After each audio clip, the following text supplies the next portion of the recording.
Orang kalau belum ketemu Tuhan, gampang tinggalkan Tuhan Yesus. Ya, bukan ujian tantangan loh itu, bukan mau dibunuh loh. Cuma karena daging, ya pengen kawin lagi, syaratnya harus tinggalkan Tuhan Yesus. Ya, dan akhirnya tinggalkan. Itu berarti ndak usah heran orang-orang begitu. Lah itu gimana Bu? Kita doakan, ndak usah didoakan juga. Orang namanya belum tercatat juga di buku kehidupan memang. Ya, jadi ya udah biarin dia memilih karena memang belum bertobat. Memang cuma agamanya KTP-nya Kristen. Makanya saya nggak heran orang-orang begitu itu. Ya, memang belum tercatat namanya di kitab kehidupan. Nah, jangan sampai saudara juga duduk di sini tapi namanya belum tercatat. Puji Tuhan ya, hari ini kita mau belajar tentang meneladani keteguhan Kristus Bapak Ibu. Saya percaya sebagai orang Kristen, sebagai anak Tuhan, tentu yang harus kita teladani adalah Tuhan Yesus. Bukan pendeta, bukan ya siapapun, tapi yang harus kita teladani adalah Tuhan Yesus. Karena kalau kita melihat manusia maka kita pasti kecewa. Tapi kalau kita melihat Tuhan kita tidak bakal kecewa. Nah hari ini kita belajar dari Filipi pasal yang pertama, kita buka ayat 27 dan 30. Tadi yang disampaikan Bapak Gembala. Filipi 1 ayat 27 sampai ayat yang ke-30. Surat ini ditulis oleh Rasul Paulus buat jemaat yang ada di Filipi dan tentunya buat setiap kita hari ini. Ya, Rasul Paulus membangun sebuah jemaat saudara di Filipi dan dia berpesan kepada mereka saudara, karena kita tahu Rasul Paulus dalam pelayanannya beberapa kali dia dipenjara dan dia harus meninggalkan jemaat. Tapi pesannya dia berkata begini, baca bersama, hanya hendaklah hidupmu berpadanan dengan Injil Kristus. Supaya apabila aku datang, aku melihat, dan apabila aku tidak datang, aku mendengar. Bahwa kamu teguh berdiri dalam satu roh, dan sehati sejiwa berjuang untuk iman yang timbul dari berita Injil. Ayat yang berikutnya, dengan tiada digentarkan sedikit pun oleh lawanmu, bagi mereka semuanya itu adalah tanda kebinasaan, tetapi bagi kamu adalah tanda keselamatan, dan itu datangnya dari Allah. Yang berikutnya, sebab kepada kamu dikaruniakan bukan saja untuk percaya Kristus, melainkan juga untuk menderita untuk Dia dalam pergumulan yang sama seperti yang dahulu kamu lihat padaku dan yang sekarang kamu dengar tentang aku. Kita tahu saudara, ketika Yesus mati lalu murid-murid itu diurapi untuk memberitakan Injil. Dari situ Injil mulai tersebar, termasuk Rasul Paulus dipilih menjadi pemberita Injil. Ya, dan tidak mudah memang, zaman-zaman awal kekristenan begitu dihambat, begitu dapat tantangan yang berat. Ya, sekarang ini kita enak saudara ya. Tidak terlalu banyak lah tantangannya ya, tidak ada yang mau dibunuh karena ke gereja, nggak ada yang mau dianiaya karena Injil. Ya kalau dengar kita nyanyi, wah kita dikejar-kejar, enggak kan? Terlalu enak kan kita ini, amin apa amin? Masalahnya cuma apa?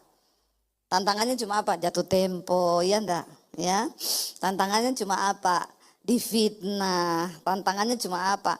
Ya saya direndahkan, tantangannya cuma apa? Ya kita hanya berhubungan dengan masalah-masalah yang timbul dari diri hari ini. Tapi pada zaman itu, ya mereka dikejar, mereka dianiaya orang-orang yang percaya kepada Tuhan Yesus. Itu juga yang menjadi penyebabnya Tuhan Yesus itu dibunuh karena dia dianggap menghujat Allah, saudara. Nah pada waktu itu Rasul Paulus memberikan sebuah teladan kepada jemaat di Filipi, ya dia dipenjara saudara. Dan dia juga harus keliling ke beberapa daerah untuk membuka jemaat dan merintis pelayanan yang baru. Dia berpesan, hanya hendaklah hidupmu berpadanan dengan Injil Kristus. Supaya apabila aku datang aku melihat. Dan apabila aku tidak datang aku mendengar tentang imanmu yang begitu luar biasa. Tentunya satu hal yang dirindukan oleh seorang penginjil adalah ketika jemaatnya itu bertumbuh di dalam iman. Amin. Ya, saya tuh senang kalau dapat kesaksian Bu. Ya kemarin ulang tahun Nesba Doa yang ke-5 saudara. Puji Tuhan udah 5 tahun ternyata ya. Sejak pandemi. Ada yang maju kesaksian. Saya bersyukur Bu. Saya dulu meninggalkan Tuhan Yesus. Ya saya pindah ke agama yang lain. Jadi namanya diganti Iskariot. Sekarang banyak Iskariot karena jodoh ya, artis-artis tuh karena mau nikah lagi akhirnya tinggalkan Tuhan Yesus ya. Jadi namanya jadi Yudas Iskariot. menjual Tuhan. Ya, bukan karena tantangan, tapi karena keinginan daging, ya. Hanya karena nafsu, pengen kawin lagi, belum tentu lagi nggak cerai lagi tuh. Ya, nanti tidak lama cerai lagi, masuk lagi Kristen, ya, terima Yesus lagi. Lah saya kalau ditanya orang, Bu, menurut Ibu tuh gimana? Itu orang-orang yang belum ketemu Tuhan Yesus. Walaupun agamanya Kristen, tapi belum ketemu Tuhan. Ya, orang kalau belum ketemu Tuhan, gampang tinggalkan Tuhan Yesus. Ya, bukan ujian tantangan loh itu, bukan mau dibunuh loh. Cuma karena daging, ya pengen kawin lagi, syaratnya harus tinggalkan Tuhan Yesus. Ya, dan akhirnya tinggalkan. Itu berarti enggak usah heran orang-orang begitu. Lah itu gimana Bu? Kita doakan, enggak usah didoakan juga. Orang namanya belum tercatat juga di buku kehidupan memang.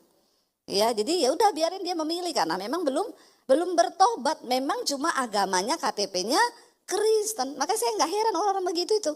Ya, memang belum tercatat namanya di kitab kehidupan. Nah, jangan sampai saudara juga duduk di sini tapi namanya belum tercatat. Ada nggak orang tinggal di satu negara tapi KTP-nya bukan di situ? Banyak, namanya ilegal. Amin. Ya, banyak warga ilegal sekarang, Kristen ilegal juga banyak. Ya, yang cuma karena masalah tinggalin Yesus. KTP-nya sih Kristen, tapi belum warga kerajaan Allah. Ngerti saudara maksud saya? Ya, makanya gampang. Nah, Rasul Paulus bilang, waktu Rasul Paulus ketemu Tuhan Yesus, dia bilang, apa yang bisa pisahkan aku dari Kristus? Tidak ada. Kelaparan, ketelanjangan, aniaya kah, penjara kah? No, tidak ada. Waktu saya ketemu Tuhan Yesus pun saudara, saya mengalami banyak ujian yang begitu berat. Mau dibunuh, ditantang, diusir dari keluarga, tidak dapat uang, gak dapat warisan, kamu pergi dari rumah. Ya, berat saudara. Tapi apa yang Rasul Paulus bilang, waktu kita ketemu Tuhan Yesus, tidak ada satu pun yang bisa pisahkan kita dari Tuhan. Termasuk aniaya, kelaparan, ketelanjangan, penjara sekalipun, no. Kalau ada orang cuma karena mau nikah, tinggalin Tuhan Yesus, aduh cuma daging aja kau kalah. Ya, berarti masih kedagingannya besar, itu Kristen ilegal namanya. Karena belum terdaftar sebagai warga kerajaan Allah. Ya, siapa Kristen yang benar-benar ketemu Tuhan, yang terdaftar dalam kerajaan surga? Ya, waktu dia ketemu Tuhan, hidupnya diubahkan. Ketika hidupnya diubahkan, tidak ada satupun yang bisa pisahkan lagi dia dari Kristus. Sampai mati pun tidak ada. Nah saudara, hari ini kita ini perjuangannya, penderitaannya bukan mau dibunuh lagi toh. Kita ini sekarang jadi Kristen udah enak banget. Enggak ada masalah yang dari luar diri itu enggak ada. Semua ya karena masalah-masalah alay lebay yang timbul dari dalam diri. Kedagingan, yaitu pengen kawin lagi, terus tinggalin Tuhan. Terus apa lagi masalah-masalahnya? Masalah uang, masalah jatuh tempo, masalah difitnah. Cuma itu masalah-masalah yang aduh enggak ada ujung kukunya saudara. Kalau dibandingkan sama rasul-rasul zaman dulu. Mereka itu mati digoreng, mati dianiaya, mati disalib terbalik. Itu ceritanya orang-orang zaman dulu itu seperti itu. Nah kalau kita sekarang saudara, cuma karena masalah-masalah kehidupan yang sehari-hari lalu kita ini tidak kuat di dalam iman saudara. Hidup ini kan perjuangan, ya tidak selamanya kita itu enak, tidak selamanya kita itu ya senang. Ya saya puji Tuhan ya kemarin baru dioperasi saudara ya, lalu saya sempat bersaksi sini, saya pulang habis ibadah 2 minggu lalu saya langsung ke rumah sakit itu dioperasi. Dan memang puji Tuhan ya ketika sakit itu ya disitulah kita hanya berharap sama Tuhan. Ya orang sakit itu ujiannya itu ya kita dengan Tuhan. Benar-benar pribadi kita dengan Tuhan. Karena ya itu harus dari dalam diri kita menguatkan iman kita. Dari luar pun tidak bisa. Walaupun suami, istri, anak itu mencoba menguatkan kita. Ya mereka gak bisa merasakan apa yang kita rasakan kan. Ya lalu saya baru merasakan kemarin terbaring di rumah sakit itu waktu mau masuk ruang operasi semalam sebelumnya. Pokoknya begitu saya masuk rumah sakit di tensi terus darah saya tinggi terus saudara. Ya bayangkan yang tadinya darah saya itu selalu kalau periksa itu 110. Kadang 90, 100 sudah paling tinggi itu darah saya 110. Kalau hari-hari normal ya. Tiba-tiba ketika masuk rumah sakit kemarin itu saudara 150 di atas 150 terus. Sampai dokternya bilang ibu ini ada darah tinggi. Enggak. Semenjak saya menginjakkan kaki di rumah sakit ini, darah saya itu 150 di atas terus. Ya iya kenapa itu Bu? Ya pertama karena mikir bayarnya. Ya itu pertama. Kedua, ya namanya tegang lah dok, namanya dengar kata besok mau dioperasi itu ya di situ saya berusaha saudara, malam tuh saya putar lagu YouTube ya, dengar mesbah doa, nyanyi memuji Tuhan. Itu usaha saya sendiri untuk menguatkan iman saya daripada saya dengar iblis ngomong, "Kamu kan hamba Tuhan. Kenapa Tuhan biarin kamu kena sakit ginjal begini, ginjalmu menyusut, kurang menyusut 3 senti. Lalu kenapa kamu mengalami begini, begini." Itu iblis saudara yang terus orang itu dugem tapi sehat ya. Sementara kita yang hidupnya ini habis untuk pelayanan, waktu-waktunya itu habis untuk pelayanan. Ya kok Tuhan izinkan sakit. Ya kenapa itu orang yang dugem, yang selingkuh tuh kok sehat? Itu setan saudara. Ya, yang setan bisikin itu setan memberikan pencobaan itu ya. Jadi saya cuma berusaha memperkatakan firman. Saya ngomong sendiri di hati saya. Apakah aku hanya mau menerima yang baik saja dari Tuhan? Dan aku tidak belajar bersyukur untuk setiap keadaan yang tidak baik? Ya karena hidup ini ya keadaannya ya bukan hanya yang enak. Ya ini juga kesalahan saya bertobat minta ampun sama Tuhan. Saya kurang minum air putih ya, dan ya kalau pelayanan naik mobil jauh saya nggak mau minum karena saya pikir nanti berhenti di toiletnya kotor. Ya ternyata lebih parah lagi, ada batu ginjal lalu menyumbat turun dan ya itu semua terjadi. Tapi disitulah kita harus berusaha menguatkan iman sendiri kan saudara, ketika kita sakit. Hidup ini kan bukan hanya sehat terus toh. Bahkan sampai di ujung kematian pun ya ini yang sangat harus dijaga supaya iman kita itu tetap kuat di dalam Tuhan. Bagaimana kita hidup berpadanan dengan Injil itu? Ya saya waktu ketemu satu orang ibu gembala, dia cerita dia divonis dokter kena cancer, tinggal umurnya enggak 1-2 bulan, enggak 6 bulan. Beberapa hari lagi. Ya itu dokter di Australia saudara, 6 orang profesor ngomong ibu umurnya tinggal beberapa hari, jadi ya udahlah ibu, kita nggak usah kemo, nggak usah apa, ibu sekarang ini berserah saja sama Tuhan. Dan benar akhirnya dia dalam keadaan lemes, sudah memang rasanya mau mati, ngomong ke anaknya, ya pas relakan aja mama pergi karena mama juga sudah tidak kuat. Waktu dalam dia keadaan sekarat, udah melayang, dia bilang itu setan datang banyak banget saudara. Saya ini ketemu orang yang sudah mau mati tapi tidak jadi mati, itu kesaksiannya sama. Ternyata orang itu waktu mau mati, itu setan datang semua. Dari setan model ondel-ondel, setan model apa tuh datang semua saudara. Lo bener. Makanya iman kita tuh harus kuat. Kenapa setan itu datang semua? Saya bilang gini, itu ya Bu, setan itu mau berusaha merebut kita di ujung kematian kita. Karena ya dia gak mau kita nih masuk surga kan. Setan itu tujuannya orang harus masuk neraka. Ikut dia saudara. Setan itu tunggu nanti kamu bilang begini di tempat tidurmu. Tuhan, aku nih hamba Tuhan loh. Aku nih anak Tuhan loh. Tapi kenapa aku kena cancer begini. Lalu sebentar lagi aku mati. Di mana kau Tuhan? Nah itu. Waktu engkau berkata seperti itu. Engkau mulai menyangkal Tuhan tuh. Langsung setan klaim Tuhan. Dia udah menyangkal engkau loh. Jadi hari ini jiwanya milikku. Nah, matilah itu binasa untuk neraka. Makanya waktu masih sehat imannya harus kuat. Karena setan itu datang juga dia tahu. Waktu nggak ada orang yang jaga. Tengah-tengah malam tuh katanya dia. Di atas jam 00. Nah itu yang jaga lagi tidur itu. Istri atau suami pasti lagi tidur tidak berdaya. Karena tidak sakit jadi tidur nyenyak. Saya waktu di rumah sakit dijagain suami saudara. Ya, pasiennya belum tidur yang jaga udah tidur. Saya belum tidur suami saya udah. Saya lihat dia enak banget ya, tapi saya nggak bisa salahin karena dia tidak sakit. Ya, jadi dia nggak ada beban. Walaupun dia sudah berusaha menguatkan saya nggak usah takut, ini cuma operasi ringan kok, tidur aja. Ya lama-lama kan dia juga capek menguatkan saya. Karena dia nggak sakit, dia tidur nyenyak, ngorok dia saudara. Ya, dalam hati saya ini yang sakit belum tidur, pas yang jaga sudah tidur. Lah, saya lihat jam 00. Saya nggak bisa tidur. Nah saat-saat itulah biasa kalau orang mau mati, lah setan tuh tahu. Ya, yang jaga udah ditiup setan udah tidur. Nah yang sakit ini.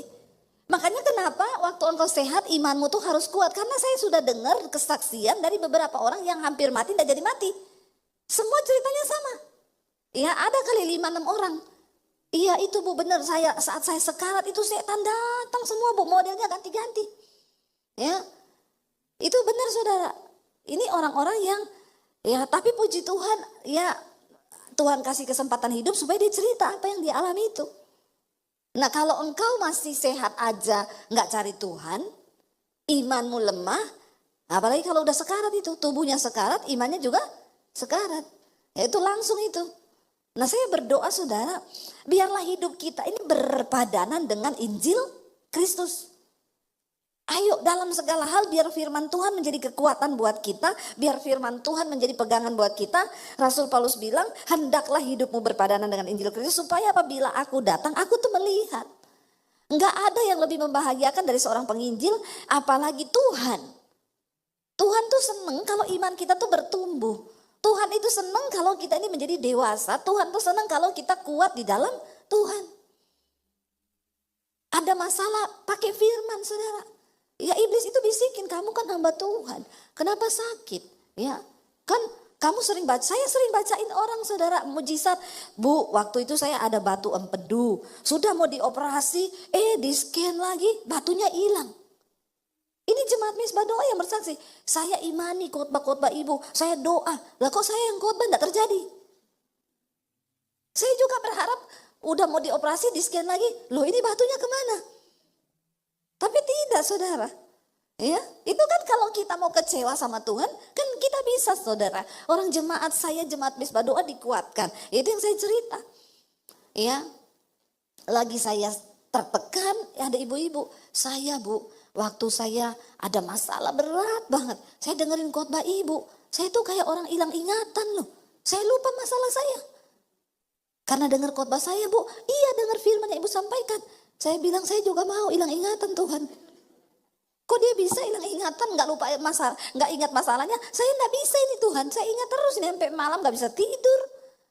Ya tapi Tuhan bilang kamu harus mengalami. Supaya kamu tahu itu jemaat waktu dia itu cerita bu saya itu di ruang operasi, saya stres, saya tertekan. Ya kadang saya gampang aja ngomong, ibu percaya dong sama Tuhan. Iman itu firman Tuhan. Gampang kita ngomong, tapi ketika kita mengalami, ya itu kita benar-benar merasakan. Saya sekarang gampang merasakan, memang bu, ya berat, ya masuk di alat CT scan itu, ya tarik napas. Aduh saudara yang biasanya kita lagi enak-enak ini tiba-tiba begitu, terus masuk di ruang operasi, didorong di tempat tidur, sampai di sana lihat dokter sudah pakai masker, nyala lampunya, udah ya ini dibius ya dok, ini iya coba tolong ini, aduh dengerin omongannya mereka itu tegang kita tuh saudara. Ya tapi kan harus kita kembali lagi. Tuhan, hidup matiku di tangan Tuhan. Kalau hari ini aku mati, puji Tuhan langsung ke sorga. Namaku tercatat di kitab kehidupan. Tapi kalau belum waktunya mati, enggak mati Tuhan. Itu kan kita sendiri saudara yang harus ngomong, nggak bisa orang lain. Makanya ayo hidup ini berpadanan dengan Injil Kristus. Kata Rasul Paulus, kenapa? Karena kepada kita diberi karunia bukan saja untuk percaya pada Yesus, tapi juga untuk menderita. Amin. Zaman ini jemaat itu menderita karena nama Yesus, karena mau dibunuh nama Yesus. Kalau sekarang kan bukan menderita karena Yesus saudara. Menderita karena pinjol. Lah salahnya siapa? Ya. Terus nuduh Tuhan, salahnya sendiri, utang-utang, beli-beli nggak tahu pengeluaran lebih besar daripada pemasukan, habis itu pinjol, nggak bisa bayar, terus ngomong Tuhan, di mana kau? Saya juga kalau jadi malaikat saya tampar loh mulutmu. Ya jengkelin orang Kristen ini kadang-kadang, salahnya dia sendiri. Nggak bisa menata keuangan, nggak bisa menguasai diri, ngikuti keinginan daging, semua dibeli, ikuti kemauan, begitu jatuh dalam masalah keuangan, ya disalahin Tuhan. Kalau kita ini mencukupkan diri dengan apa yang ada pada kita, cukup kok. Amin apa amin? Jadi jangan salah-salahin Tuhan karena masalah yang kita hadapi. Masalah kita ini saya mau bilang masalah alay lebay loh. Orang Kristen zaman sekarang itu masalahnya semua masalah alay lebay. Bukan karena nama Yesus. Tapi karena diri kita sendiri yang salah. Karena kecerobohan kita. Udah gitu salahin Tuhan. Ya, mau menikah. Ya, yang cocok dengan daging. Kalau mau nikah sama saya tinggalin Yesus. Maaf ya Tuhan Yesus. Soalnya ini syaratnya dari dia. Kalau saya jadi malaikat saya pites loh. Emang iman itu buat main-main. Ayo saudara. Ya, ayo kita bangun iman kita kepada Kristus. Nah, satu contoh di dalam Alkitab ketika Tuhan Yesus dicobai, Tuhan Yesus pun dicobai. Jadi ingat saudara, hidup ini memang akan penuh pencobaan. Karena Tuhan Yesus saja dicobai, apalagi kita. Tapi ingat, garis bawahi, jangan mencobai diri sendiri. Kita nggak mencobai diri kita aja, ada pencobaan. Kita hidup lurus aja, ada pencobaan. Karena ada yang namanya iblis. Kerjaannya iblis itu apa coba? Mencobai. Supaya iman kita gugur. Kita lihat bersama Matius pasal yang keempat, pencobaan di padang gurun. Saya baru pulang dari Israel minggu lalu saudara ya. Minggu ini bukan minggu lalu. Pencobaan di padang gurun. Maka Yesus dibawa oleh roh ya. Roh di sana huruf besar. Berarti roh Tuhan, roh Allah. Ke padang gurun untuk dicobai iblis. Ya. Tuhan Yesus di dunia ini 100% manusia. Ya, dia harus menanggalkan kealahannya dan mengambil rupa manusia untuk menggenapi firman-Nya. Dan setelah berpuasa 40 hari dan 40 malam akhirnya laparlah Yesus karena dia sebagai manusia. Lalu datanglah si pencoba itu. Siapa si pencoba? Iblis. Ingat saudara ya, saudara mau hidup benar, mau tidak benar, iblis tetap mencobai ya. Dan berkata kepadanya, jika engkau anak Allah, perintahkanlah supaya batu-batu ini menjadi roti. Kenapa? Iblis mencoba Yesus dengan berkata bahwa kamu rubah batu menjadi roti. Karena saat itu dengan jelas dikatakan Yesus puasa 40 hari 4. Lalu laparlah Yesus. Iblis itu paling tahu apa yang kita butuhkan saat ini. Kalau orang berdoa Tuhan kirim aku jodoh yang terbaik. Maka akan dikirim banyak calon-calon. Ya. Kok tiba-tiba datang? Aku lagi berdoa minta jodoh yang terbaik. Ya kok ini datang? Ya tapi aku berdoanya untuk Petrus, Yohanes kok yang datang Zulkifli. Nah ini kita harus peka saudara. Karena setan itu pintar mencobai. Ya, Yesus lagi lapar. Setan tahu kebutuhannya saat itu pasti makan. Makanya dia bilang ubah batu jadi roti. Kenapa dia nggak bilang ubah batu jadi duit? Ya, yang paling Yesus butuhkan saat itu adalah roti. Hati-hati saudara, apa yang kebutuhkan hari ini? Setan tahu. Setan paling tahu. Tapi ingat, Tuhan Maha tahu. Tetap bergantung pada Injil. Tetap bergantung pada Kristus. Kita butuh duit nih, tiba-tiba ada orang datang nawarin duit. Belum tentu itu jawaban doa. Bisa jadi itu tawaran setan. Karena kita lagi butuh. Ya, makanya perlu kepekaan berjalan bersama Tuhan. Hidup ini berpadanan dengan Injil Kristus. Lalu saudara Risa dikatakan, kamu kan anak Allah, perintahkan batu ini menjadi roti. Kalau Yesus terumpan sebagai manusia, dia tahu dia berkuasa saudara. Lalu dia mau tunjukin kesombongannya, oh kamu belum tahu, jangankan batu, kau pun bisa saya jadikan roti. Itu adalah sifat manusia. Kalau ditantang pasti tertantang. Karena kesombongan. Kamu jual saya beli, jangan saudara. Biar diobral, tahan jangan beli. Kadang-kadang itu tipuan setan. Yesus berkata begini saudara. Ada tertulis yang Yesus keluarkan firman. Ada tertulis manusia hidup bukan dari roti saja. Tetapi dari setiap firman yang keluar dari mulut Allah. Makanya harus banyak hafal. Hafal apa saudara? Drama Korea. Harus banyak baca firman. Tapi bagaimana mungkin membaca saja aku sulit. Baca Alkitab enggak pernah. Lalu apa yang kita mau pakai lawan setan? Kau enggak bisa lawan setan pakai hafalan-hafalan primbon. Kau enggak bisa lawan setan pakai otakmu manusia karena terbatas. Karena cuma satu yang bisa mematahkan serangan iblis, yaitu firman Tuhan. Yaitu setan bilang, kamu kan hamba Tuhan, hidupmu itu habis untuk melayani Tuhan. Bahkan kalau pelayanan itu hari Minggu 5-6 kali khotbah, ginjalmu sakit. Kenapa Tuhan gak kasih kamu kesehatan? Dia kan bisa hilangkan batu itu, gak usah dioperasi begini-begini.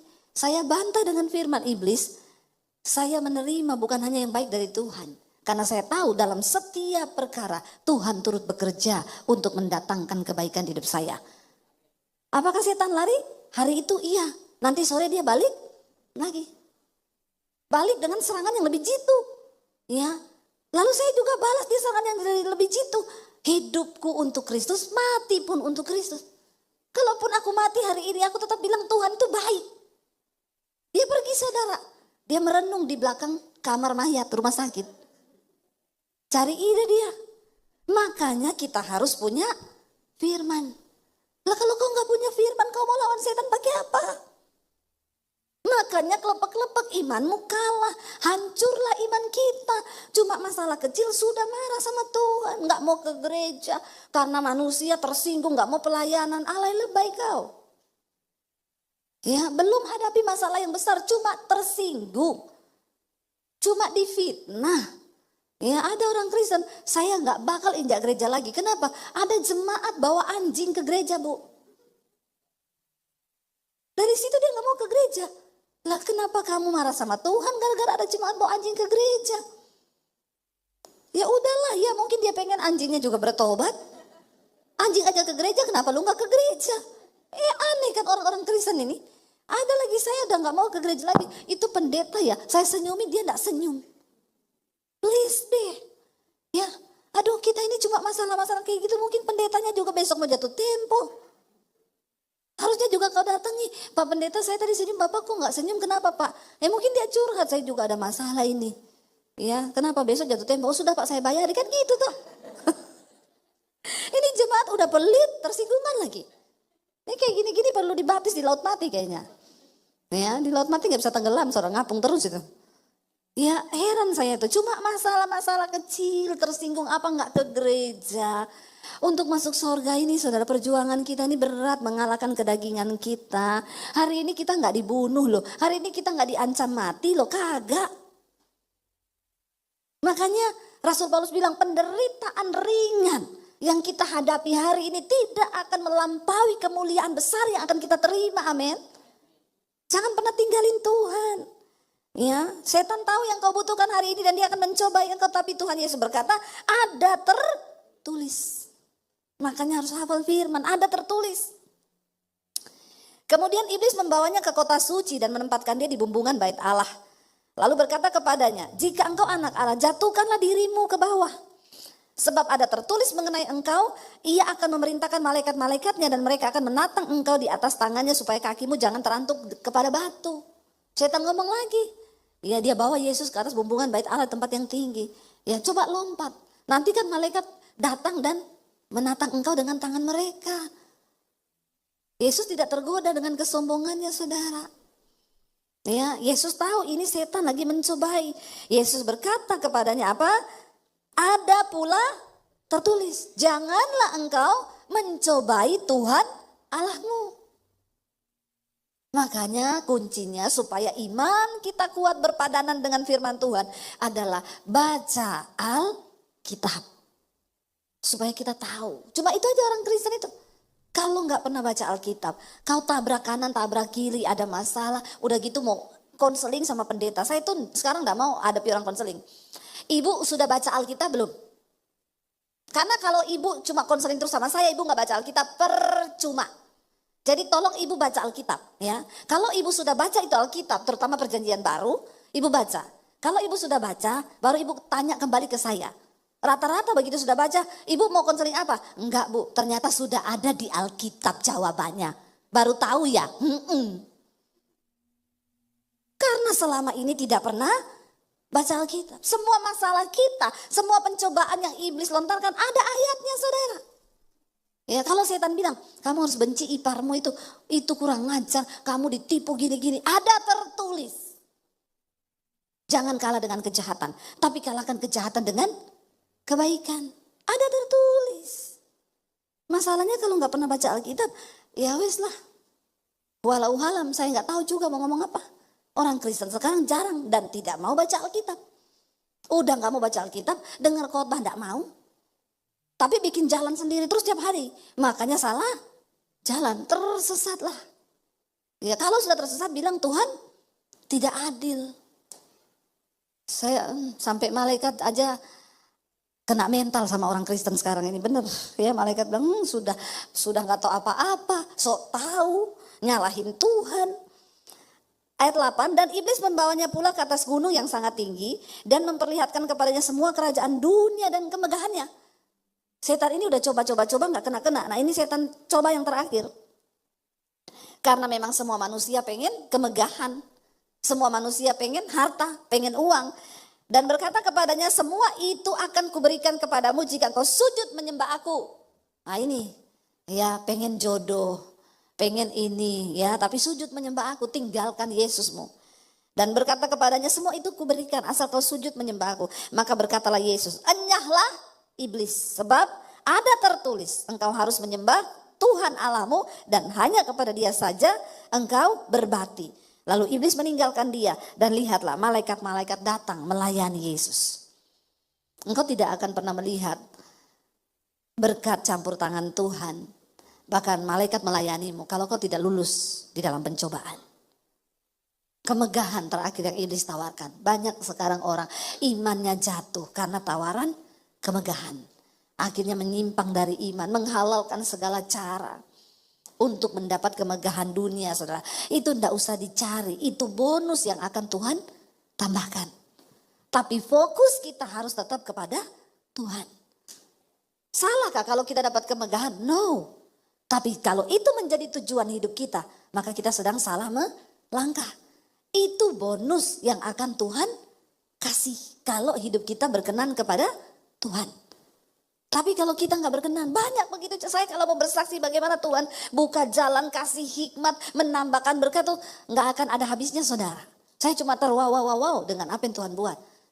Tapi ya kuncinya, ayo, ada begitu banyak kemudahan yang sanggup Tuhan lakukan di dalam hidup kita, asal kita berkenan kepada Tuhan. Tapi banyak orang Kristen sekarang pede sekali, ya, karena kita ini sudah menerima kasih karunia. Jadi mau berdosa, mau apapun, tidak akan ditolak. Ini ditulis di perjanjian baru loh. Ya, di zaman kasih karunia, Tuhan Yesus sudah mati. Ya, ini bukan perjanjian lama. Rasul Paulus itu siapa Bapak Ibu? Rasul Paulus itu seorang yang hidupnya benar-benar diserahkan hanya untuk Tuhan.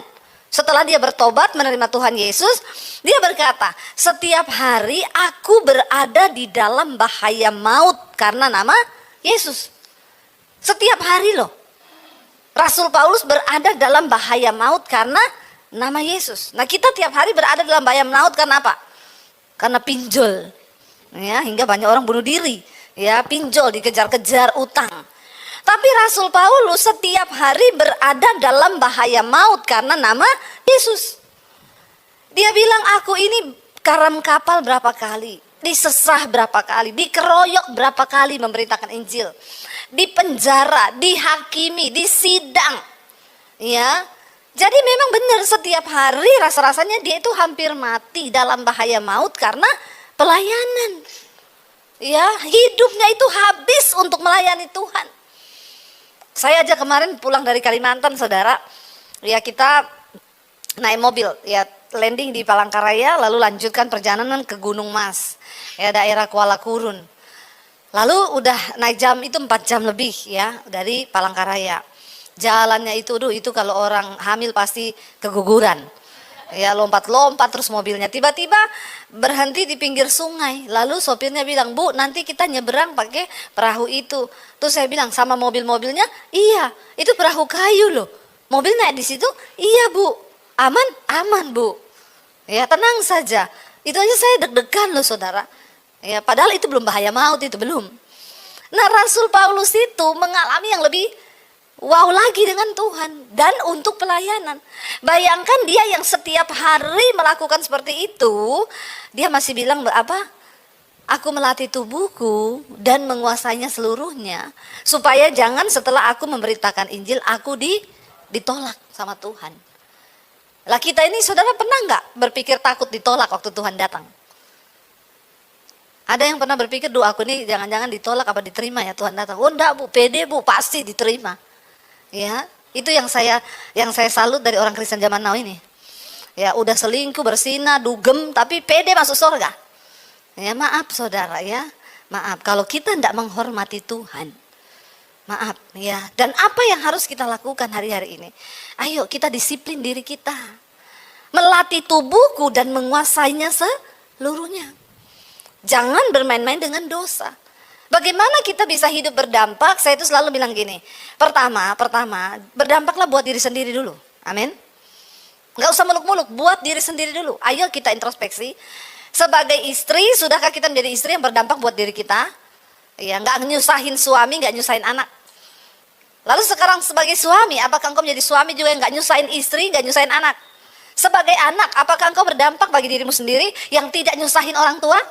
Atau setiap hari cuma main HP terus? Ini kan nyusahin orang. Banyak orang saudara, untuk dirinya sendiri aja dia nggak berdampak. Orang kayak begini tidak mungkin bisa mengalami kesuksesan, nggak mungkin hidupnya itu bisa berdampak bagi. Nah bagaimana kita ini bisa berdampak bagi diri kita? Nomor satu ya kita harus disiplin. Disiplin apa? Rubah dirimu, kuasai tubuhmu. Kalau kau malas jadilah rajin, amin. Harus begitu. Ya, kita yang pertama harus berdampak dulu bagi diri kita. Kalau orang itu sudah berdampak bagi dirinya, baru dia bisa berdampak bagi orang lain. Nah setelah dia berdampak bagi orang lain, baru dia bisa berdampak bagi Tuhan.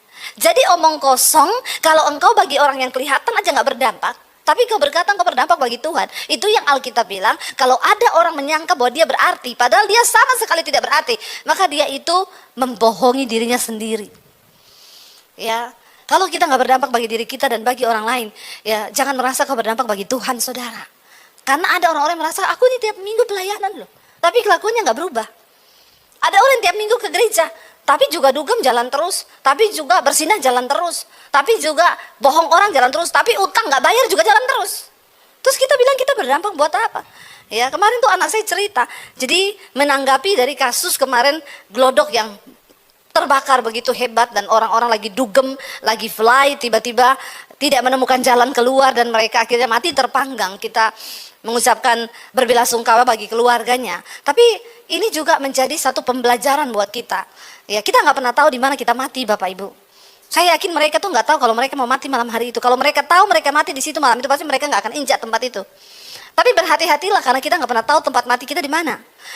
Nah itu anak saya cerita. Jadi mereka tuh di grup anak-anak muda membahas tentang itu. Lalu anak saya tanya, jadi guys, menurut kalian apa hikmah yang bisa kita petik?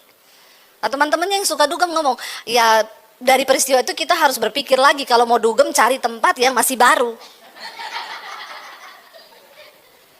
Yang listriknya itu memang benar-benar baru dibikin, jadi dan pelajari pintu keluar. Ini sih gila ya saudara. Saya bilang anak saya, teman-temanmu jawab gitu, iya mam. Emang udah nggak nyambung sih mam mau ngomongin soal kebenaran sama orang-orang kayak gitu, nggak bisa. Kayaknya udah buntu, udah tertutup. Bukannya ngomong, ih ngeri ya, iya kita nih harus tobat. Ya, enggak, tapi pastikan tempat dugemnya itu bangunannya baru. Dan kalau kau masuk, cari tahu dulu exit, pintu keluarnya. Supaya kalau ada apa-apa, kau tahu pintu keluarnya di mana. Kau tidak pernah tahu itu menjadi pintu kematian bagimu. Jangan coba mempermainkan Tuhan. Dan mereka itu kalau udah dugem saudara, nanti hari Minggu ke gereja, tadi malam Minggu kan pergi dugem. Nanti hari ini mereka ibadah, nanti bikin story catatannya gini, seimbang. Antara dunia dan rohani seimbang. Orang seimbang aja gak masuk surga. Rohanimu harus lebih di atas, bahkan dagingmu harus mati. Makanya Rasul Paulus bilang, aku melatih ini sekelas Rasul Paulus yang gak pernah dugem. Sekelas Rasul Paulus yang setiap hari dia itu pelayanan, memberitakan Injil. Dia masih bilang, aku takut nanti jangan sampai Tuhan datang, aku ini ditolak. Mengerikan loh saudara, sementara banyak orang Kristen sekarang santai, kasih karunia gak ditolak. Ya, kita perlu berdoa. Dan namanya mendisiplinkan diri itu memang gak mudah. Rasul Paulus berkata, tidak tahukah kamu bahwa dalam gelanggang pertandingan semua orang peserta itu terus berlari. Waktu kita mengaku kita percaya Yesus, itu artinya kita berada dalam sebuah gelanggang pertandingan. Saudara setuju atau tidak, saudara mau atau tidak, kita ini sedang bertanding semua dalam iman. Dan larilah begitu rupa supaya engkau mendapat hadiah. Ya, bayangkan dia bilang, kalau orang dunia saja yang mengejar mahkota yang fana, mereka bisa menguasai diri dalam segala hal, apalagi kita anak Tuhan yang menerima mahkota abadi. Ya, saya tuh baca Ronaldo tuh saudara, ternyata dia itu untuk menjadi juara, hidupnya itu benar-benar disiplin, diatur. Jam 5 pagi dia bangun, ya. Bangun olahraga, lari dia.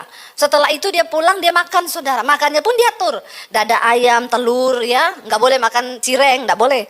Ya, apalagi makan apa lagi, seblak, itu nggak ada. Ya, dia nggak boleh makan seblak saudara. Nanti itu pasti merusak kesehatannya dan itu sangat dilarang. Dan dia harus disiplin. Memang dia lakukan itu. Setelah itu dia sarapan jam 10 pagi, dia tidur lagi. Setelah tidur dia bangun, dia olahraga lagi, latihan lagi, lari. Habis itu dia pulang, dia makan siang. Nanti setelah itu dia tidur lagi. Jadi kerjaannya itu tidur, makan, olahraga, latihan, tidur, makan, latihan. Kenapa? Karena demi memperoleh piala. Dia itu jago, dia dibayar untuk itu. Ya, mahal sekali. Itu untuk memperoleh mahkota yang fana. Betapa kita ini untuk memperoleh mahkota yang abadi, kata firman Tuhan. Menguasai diri dalam segala hal saudara. Dan dikatakan larilah begitu rupa. Artinya apa? Nggak bisa santai.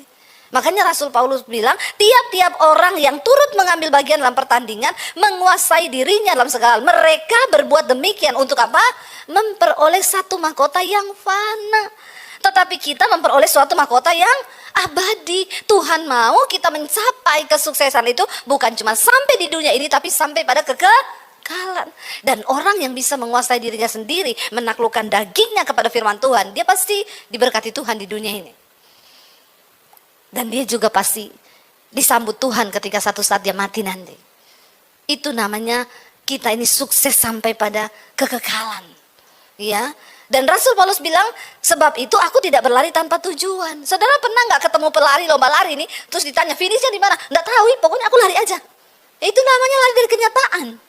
Benar nggak saudara? Bahaya kalau orang lari tanpa tujuan, bisa nyasar ke rumah janda. Bapak-bapak, kalau lari pagi hati-hati ya, harus ada tujuannya ya. Karena dulu saya baca berita, ada satu orang bapak meninggal saudara. Meninggalnya di rumah janda. Dan janda itu tetangganya sendiri. Jadi tiap jam 5 pagi bapak ini izin sama istrinya mau lari pagi. Kadang istrinya liatin dia, dadah ma, dia keluar dulu sampai luar komplek. Setelah istrinya masuk dia balik. Cuma lari-lari, ternyata di tempat. Larinya di rumah janda, tetangganya tiba-tiba kena serangan jantung, mati di rumah janda. Heboh satu perumahan, ini kejadian di Jakarta. Heboh satu perumahan, ternyata bapaknya meninggal dan ya jandanya kan takut, ya harus panggil satpam dong. Nggak bisa kan sembunyi mayat, bagaimana nih mati di rumahnya.